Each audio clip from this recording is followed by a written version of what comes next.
Long term investing क्या है? Long term investing में कितने साल तक रुकना चाहिए? ये क्वेश्चन आज हम आंसर करने की कोशिश करेंगे कुछ डेटा के through. So let's jump right into the video and find out the answer.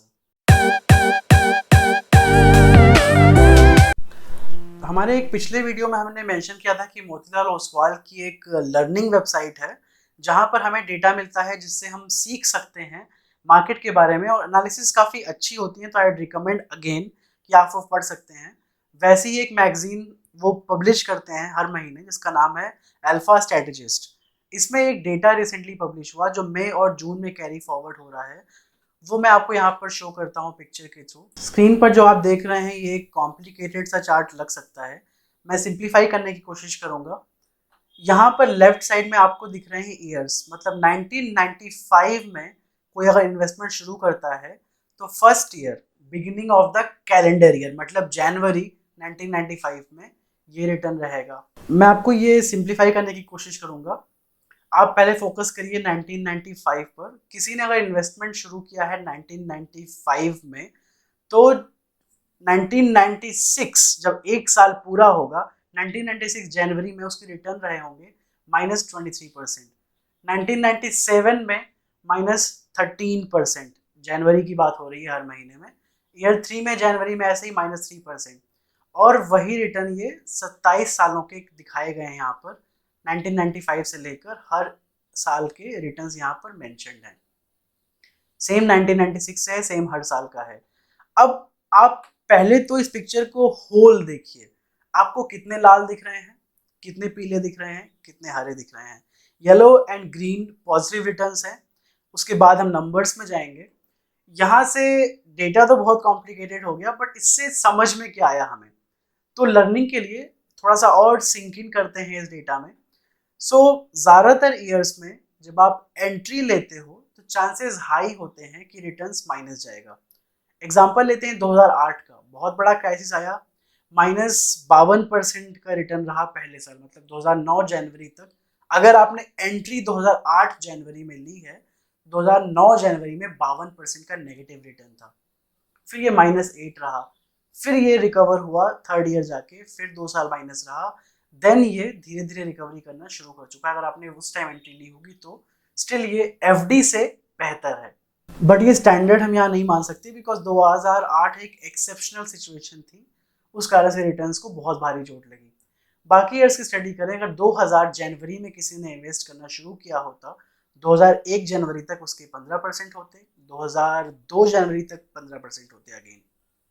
ये रिटर्न है साल दर साल का, तो ये एब्सोल्यूट दिखा रहा है। थर्ड ईयर में -10% पे होता। अब यहाँ पे आप इस तरह से इमेजिन करिए कि ये बंदे ने 2000 में इन्वेस्ट किया, एक साल में 15% रिटर्न इसका माइनस में हो गया। अगर यहाँ पे इसने एग्जिट ले लिया तो क्या होता? लॉस बुक करता वो। बट सेम इंसान अगर यहाँ पे होल्ड ऑन करता निफ्टी 50 में, तो 3 साल के बाद 6%, 7%, फिर 11, 12, 19, 8, लेकिन लगातार पॉजिटिव रहा है ये हर साल। और करेंटली वो 12% के CAGR पर स्टैंड कर रहा होता। यही डेटा हम बाकी ईयर्स में देखेंगे। आप ये टेबल आराम से अपने सामने रखिए, आराम से ऑब्जर्व करिए कि 2008 में शुरू होता तो क्या होता, 2011 में शुरू होता तो क्या होता, 2020 में शुरू होता तो क्या होता। अभी तक की जर्नी बहुत वंडरफुल रही है। 15% रहा 2020 से एक साल का, 2020 के एंड तक, और फिर उसके बाद जो अभी साल चल रहा है उसमें इतना रहा है। ये डेटा मई तक का है। नीचे जो यहाँ पर चीज़ें दी हुई हैं उसका मतलब ये है कि जो पूरी ये लाइन है ईयर वन के अगर ये आप सारे डेटा काउंट कर लेंगे तो ये होंगे 27 में से ईयर 1 में 19 पॉजिटिव रिटर्न्स रहे हैं, मतलब 70% लोगों ने पॉजिटिव जनरेट किया है। सेकेंड ईयर में ये नंबर थोड़ा सा घट के 65% हुई। उसके बाद शुरू हुई मेन रैली जिसकी मैं बात करना चाह रहा हूँ।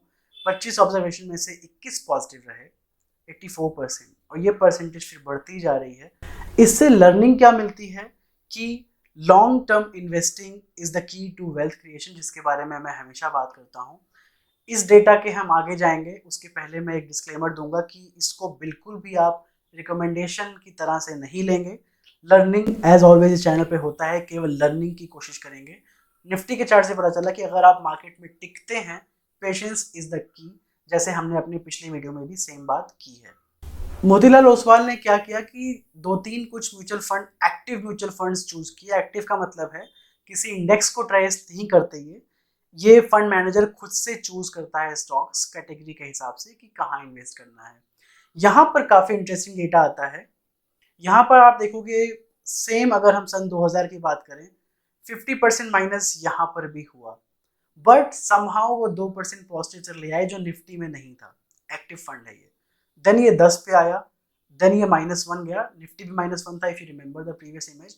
फिर ये लगातार पॉजिटिव में रहा है हर साल। तो इससे लर्निंग क्या हुई 2000 की स्टडी से कि एक्टिव फंड मैनेजर ने इवन तो फर्स्ट ईयर में मार्केट कंडीशन से काफ़ी चोट पहुंची, बट समहाउ उन्होंने मैनेज कर लिया रिटर्न्स पॉजिटिव में लाने के लिए।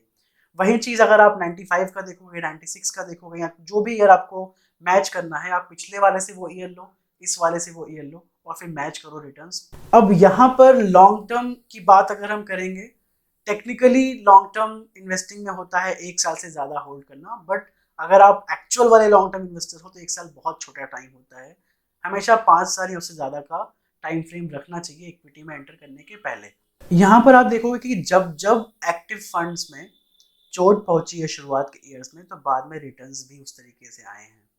जैसे अगर 96 की बात करें तो 23% नेगेटिव होना बहुत बड़ी बात थी। अगर ये एग्जिट ले लेता तो लॉस बुक कर लेता again like the previous case, but अगर ये स्टे करता, ईयर 3 से शुरू हुई रैली 9%, 35%, आप देख रहे हैं लगातार डबल डिजिट ग्रोथ जा रही है।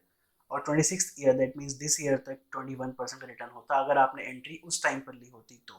इससे बहुत इंपॉर्टेंट लर्निंग ये थी कि अप्रॉक्सीमेटली 66% ऑफ द टाइम्स 1 साल का जो एब्सोल्यूट रिटर्न था वो पॉजिटिव था। तो ज़्यादातर केसेस में पॉजिटिव रहा है। और इससे ये भी लर्निंग आती है कि एक्टिव फंड्स को अगर आप 5 साल का पीरियड देते हैं मैक्सिमम, तो मैक्सिमम 5 साल के टाइम फ्रेम में एक्टिव फंड मैनेजर्स जो फंड्स इस स्टडी में स्टडी किए गए हैं, उन्होंने 5 सालों में पॉजिटिव रिटर्न्स तक उस स्कीम को ले आया और 10 साल में इस रिटर्न्स को डबल करके दिखा दिया। तो कंक्लूजन इस स्टडी से ये है कि कंपाउंडिंग का जो इफेक्ट होता है वो मैजिकल है। Compounding is indeed the eighth magic of the world. And अगर आपको मार्केट में अच्छे रिटर्न्स बनाने हैं तो अच्छे से कंपनीज पढ़िए, अच्छे से म्यूचुअल फंड पढ़िए और इन्वेस्ट करके उस पैसे को एक तरीके से आप भूल जाइए और उसको वर्क करने दीजिए। Make your money work and आपको कभी भी डिसअपॉइंटमेंट नहीं होगी और रिटर्न्स आपके अमेजिंग रहेंगे लॉन्गर ड्यूरेशन टर्म में। एग्जाम्पल के लिए मैं आपको ये भी बोलूँगा कि निफ्टी 50 जो 52% क्रैश हुआ था 2008 में, वहाँ जो लोग निकल गए उनकी कहानी तो आप सब जानते होंगे, बट जो कुछ एक लोग उस टाइम पे स्टे किए वो लोग ही अगली 71% पॉजिटिव की रैली को एंजॉय कर पाए। सो हमारा एंडिंग कोट है, by the best investor the world has ever seen probably, the stock market is a device for transferring money from the impatient to the patient. So always be the patient and get the money from impatients get rich. Happy investing, and I ask you to again subscribe the channel again. Stay tuned with us. Ask us if you have any questions from finance, from any part of the life, and हम अपनी best कोशिश करेंगे कि हम अपने experience से आपकी life को नरिश कर सकें, एनरिच कर सकें। Thank you.